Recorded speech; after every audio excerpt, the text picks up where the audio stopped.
30-ից ավել առաջարկ ա եղել, բոլորը ընդունել են բացառությամբ 1-2 առաջարկների, խնդրեմ մի հատ վրայով անցնենք։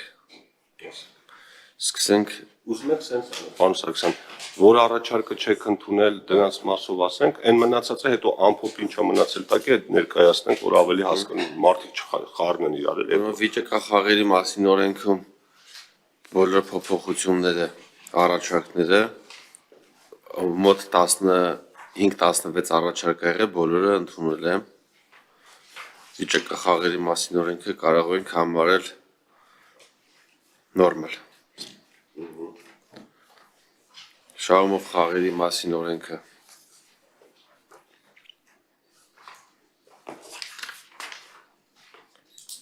այս պայդրությամբ համարենք ընդունելի, հետագայում եթե առաջարկներ լինեն, էլի կքննարկենք ու ստեղ խնդիրը մեր մոտ խաղային գործունեության կարգավորման մասին օրենքն է, որտեղ 5-րդ հոդվածում նշվում է, մենք նշում ենք այն անձանց, ովքեր չեն կարող մասնակցել խաղային գործունեությանը ու 5-րդ կետում նշվում է հետևյալ կերպ, օգտվում է պետական բյուջեի ֆինանսավորմամբ կամ համաֆինանսավորմամբ իրականացվող սուբվենցիոն որևէ ծրագրից, սրանից հետո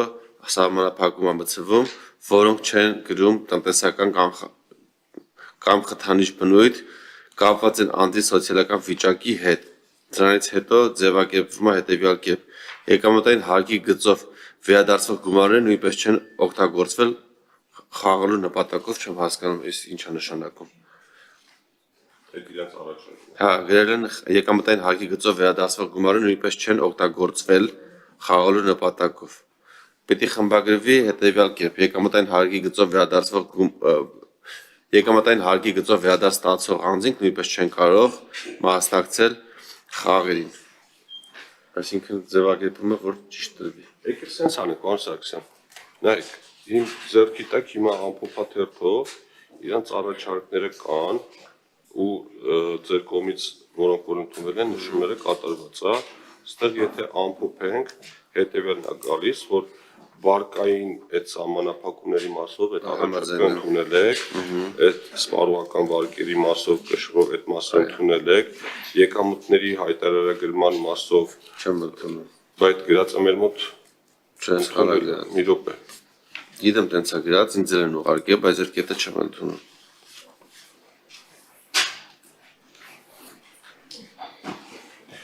Այս առաջարկն է, ձեռնպահ մնալ նախագծով առաջարկվող խաղերին մասնակցության թույլատրելի չափը յուրաքանչյուր տարվա համար հայտարարված տարեկան եկամտի նկատմամբ այդ կետը չեմ ընդունում։ Բայց խեն գրել ընդունվել է։ Ես կառավարությունում եմ երկու անգամ ասել, որ չեմ ընդունում, երեք եմ Այս ասել։ ո՞նց են ուղարկել, բարձենց է տարբերակ։ Էկոնոմիկայից են ազերքես ուղարկել։ Պարոն Սարգսյաններ են ուղարկել ընդամենը։ Դե ես առաջարկում եմ նախորդ տարբերակով գնանք, պարոն Սարգսյան, Եկեք բոլորը ընդունենք, բացի նրանցից նախնական տարբերակով կընդունենք, որովհետև հիմա որ բանը, իրանք ուղարկել են այս ամփոփաթերթը, այսինքն ստեղ նշել են, որ դուք սա ընդունել եք, ըստ այդմ լրամշակված տարբերակ, որ չեմ ընդունում, չենք հասնում ուղղակի ժամանակային իմաստով։ Մինչև 12-ը կանենք, մուտք կանենք, մինչև 10-ը, հա։ Նրանք եկան դժվար են ուղարկում։ Մենք կանենք դա, մինչև 12-ը կանենք, խնդիր չկա։ Գիտես խեմ տենց ասում։ Մի 50 քանի փոփոխություն կա։ Հիմա որոնք որ չեմ ընդունում դրանք թողենք, որ առաջինից երկրորդ ընթերցում արդեն հեշտ լինի մեր աշխատանքը։ Այսինքն կենտրոնանանք չհամաձայնվեցված կետերի վրա։ Էլի այս բոլոր կետերի Էլի կետ կա, այս մյուսը որն է, այս ամփոփաթերթի մեջ էլի կետ կա, որ իրան գրել են ընդունվել է, բայց փաստացի չէ։ Այս եկամտային հարկի մասն է հաջորդը,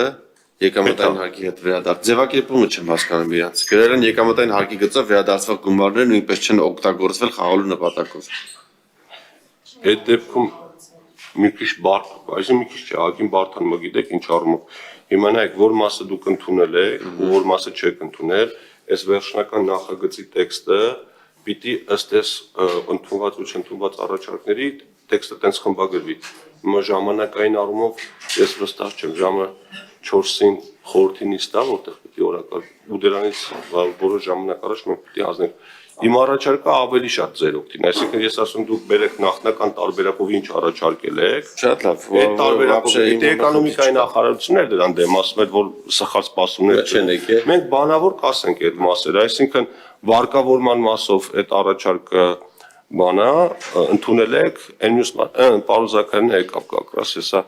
մի հատ այս մասը հասկանանք։ Մեկ էլ բանի հետ կապված, պարոն Սարգսյան, հիմա եթե մենք ասում ենք, որ օրենքը ուժի մեջ է մտնում ընդունումից հետո 10-րդ օրը, Այո։ բայց այնտեղ բաներ կան, որ օրինակ Շահումով խաղերի մասին համակարգերը ներդնելու Շահումով խաղերն ու վիճակախաղերն ամիջապես են մտնում ուժի մեջ, իսկ խաղային գործունեության կարգավորման մասին օրենքը 2021 թվականի հունվարի 1-ից։ Գիտեք, որ մասն է ասում, մի րոպե ասեմ, նշել եմ օտես։ Բանը Շահումով խաղերի, ինտերնետ Շահումով խաղերի խաղատների մասին է։ Հիմա օրինակ ստեղ գրած է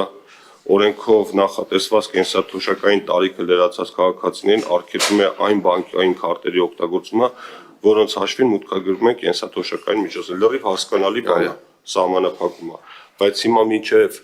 այս համակարգը տեխնիկապես ԿԲ-ն անելու։ Կարան անել, օրինակ դուք նշել եք ժամանակն եմ ասում, էլի, օրինակ Անմիջապես են անելու դեսի ԿԲ-ն։ կարողանալու են, երկու անգամ ելել է կենտրոնական բանկը ասում է կարողանալու ենք անելու, հետո վերջին պարզվել է։ Տեխնիկայի հարցը արդեն։ Շատ լավ։ Պարոն Զաքարյան, այս հարցին էր վերաբերում։ Ձեր առաջարկների հիման վրա ամփոփաթերթը, որ հիմա մեր ձեռքի տակ է, առաջարկներից մեկը, որը վերաբերում էր եկամտի որոշակի տոկոսով սահմանափակելու։ Հիմա ամփոփաթերթում նշված է, որ հեղինակը այդ առաջարկը ընդունել է, բայց պարոն Սարգսյանը ասում է, ես չեմ ընդունել այդ առաջարկը։ Այս ուզում եք հասկանանք, այստեղ ինչն է պատճառը, էլի, որ սենց է։ Դե ըստ ամենայնի եթե այն կետն է, որտեղ կառավարությունն ու պարոն Սարգսյանը անհամաձայնությունն են, եւ եթե այս բային պարոն Սարգսյանը չի ընդունում, կանք իր տեսքով անցկացնենք, հետո մենք առաջին երկրորդ ընթացքում շարունակենք քննարկումը, որտեղ հստակ անհնար է դա կիրառելը, բայց դե քննարկման առարկա պետք է քննարկենք մեր գործընկերոջ հետ, հասկանանք ինչ լուծում ենք ստանում։ Չէ, կիրառելի է, կիրառելու առումով, տեխնիկայի առումով, այս փոփոխությունները ես հանել եմ ձեր առաջարկով, վիճակախաղերի եւ շահումով խաղերի մասին օրենքներից, թողել եմ այն խաղային գործունեության մասին օրենքը, որը օպերատորի ներդրվելուց հետո աշխատելու ամբողջությամբ կիրառելի է ու հնարավոր է քննարկել, այսինքն բովանդակային քննարկումը շկալանք ստեղ մտնենք, իմ համար անընդունելի է, որ թույլատրելի չափ չլինի, ուրիշ բան Եթե կառավարությունը ասի 20% չլինի, թողենք 30% պարտվի կամ 50% պարտվի, բայց որ շեմ չլինի, իմ համար անընդունելի է սկզբունքորեն ու պետք է կապման մեջ լինի։ Մարդուն չենք կարող թողենք իր աշխատավարձից շատ պարտվի կամ իր ամբողջ աշխատավարձը պարտվի, իր եկամուտը լավ։ Ու պետք է հստակ շեմ սահմանվի։ Եթե 20%-ի շուրջ կարանք բազարանենք, բայց ուրիշ հարցով չէ։ Պարոն Սարգսյան, եկեք սենց անենք, հիմա բովանդակային առումով չքննարկենք, որովհետև երեք ուղարկել ենք, հիմա հարցը մենակ այս անհամապատասխանությանն էր վերաբերվում։ Մեկ էլ բանի հետ կապված, եկամտահարկի հետ վերադարձի հետ կապված, ձևակերպումը հետևյալ կերպ եք տվել։ Հիմա պարոն Թունյան, առաջարկում եք փոփոխություններ իմ սկզբնական տարբերակով Հիմա ասեմ ոնց անենք։ Մենք հիմա, քանի որ ժամանակ էլ չենք ունենա, հիմա տարանջատենք, որն անդում է, որը չէ, նախնական տարբերակով սա կընդունենք, որ մարդկանց մեջ բան թյուրիմացություններ չառաջանան, դուք կթվարկեք այն կետերը հատուկ առանձնացնեք, որոնք կառավարության հետ համաձայնություն կա, այդ արգելափակումը, թոշակային քարտերը եւ այլն, մնացածը մենք միջև երկրորդ ընթերցում աշխատանքային կարգով կքննարկենք, կհրավիրենք էլի համ էկոնոմիկայի նախարարության, համ Պեկին, համ կենտրոնական բանկին, բայց եթե փաստարկները նենց եղավ, որ հիմա մեր համար օրինակ որպես հանձնաժողովի պատգամավորներ ավելի համոզիչ եղավ իրանց հակափաստարկները, մենք ձեզ առաջարկելու ենք համաձայն եք կառավարության դիրքորոշման հետ։ Հիմա այդ էլ կախված կլինի արդեն ձեր դիրքորոշումից։ Համոզել եմ, որ շատ լավ, որ տենց աշխատանք եք գնա։ Հիմա հարգելի գործընկերներ, ես առաջարկում եմ պարոն Սարգսյանի նախագիծը նախնական տարբերակով ընդունենք, որ բան տենց խոճապային շարժումներ չանենք, մեջն մի հատ սխալ թույլ տանք, հետո պարոն Սողոմոնյանը մեզ նկատողություն անի։ Դրա համար ովքեր են կողմ Հայկ Սարգսյանի ներկայացրած նախագծերի փաթեթին կողմ։ միաձայն կողմ, պարոն Մինասյանն էլ է, չէ, ասում ես կողմ եմ լինելու, եւ ովքեր են կողմ, որպեսզի առաջարկենք նախագիծն ներառել առաջիկա նիստերի օրակարգ կողմ, միաձայն կողմ, հարակից զեկուցողով կլինի հարգելի գործընկերներ։ Պարոն Բագրատյանը կլինի հարակից զեկուցող, շնորհակալություն պարոն Սարգսյան։ Շնորհակալ եմ հարգելի գործընկերներ, բայց պարոն Թունյան իրականում աշխատանքային քննարկումը շատ օգտակար կլինի, Դե պարտադիր է, անհրաժեշտ պիտի անենք։ ցանկանակել։ Ինձ թվում է փակ անենք, որ ավելի անկաշկանդ մեր կարող է բաներ լինի, պետք չլինի հրապարակային, կարող է մեծ սպասումներ ենք ձևավորել։ Մենակ խնդրեմ մեր մասով ձեր առաջարկները ավելի հիմնավոր տակ, ես էլ իմ հակափաստարկները կտամ, որ քննարկումները ավելի կառուցողական գնանք առաջ։ Մենք կազմակերպենք առաջին քվեարկությունը։